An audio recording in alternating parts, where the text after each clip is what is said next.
तौफिक मुजावर या गृहस्थांना घाम येऊन छातीमध्ये कळा येऊ लागला होता, म्हणून सिनर्जी हॉस्पिटल येथे आणण्यात आलं होतं. येथील डॉक्टर रियाज मुजावर यांच्या लक्षात आलं की ही बाब गंभीर, त्यांचं हृदय पूर्णपणे बंद पडलं होतं. हे डॉक्टर रियाज मुजावर यांच्या लक्षात आल्यानंतर त्यांनी या रुग्णाला पूर्णपणे बरा केल्याचं काम केलं आहे, असं त्यांनी सांगितलं. सिनर्जी हॉस्पिटलचे डॉक्टर रियाज मुजावर यांचं सर्वत्र कौतुक होतं. तौफिक मुजावर आमच्या बंधूंना 30व्या रोजी पहाटे छातीत जळजळ लागले व घाम आला. ECG काढलं असतं त्यांच्या लक्षात आलं की त्यांना हार्ट अटॅक आहे. त्यांना आम्ही इथं कॅज्युलिटीमध्ये घेऊन आलो आणि कॅज्युलिटीमध्ये वर CCUमध्ये शिफ्ट केलं. CCUमध्ये शिफ्ट केल्या त्यांना कार्डियाक अरेस्ट झालं व हृदय पूर्णपणे बंद झालं.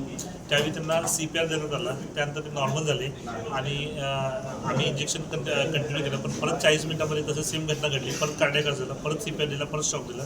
त्यानंतर आम्ही त्याला इमर्जन्सीमध्ये कॅथलॅबमध्ये शिफ्ट केलं. त्या ठिकाणी त्यांना अँजिओग्राफी केल्या असता मोठा ब्लॉक आढळून आला व अँजिओप्लास्टी करून तो ओपन ब्लॉक केला. ही घटना 4 दिवसापूर्वी घडली होती. आज त्यांना डिस्चार्ज मिळत आहे आणि आमचे बंधू आमच्याकडे चांगले आहेत. दिवसभरातील घडामोडींचा आढावा घेण्यासाठी पाहत रहा N24 मराठी न्यूज.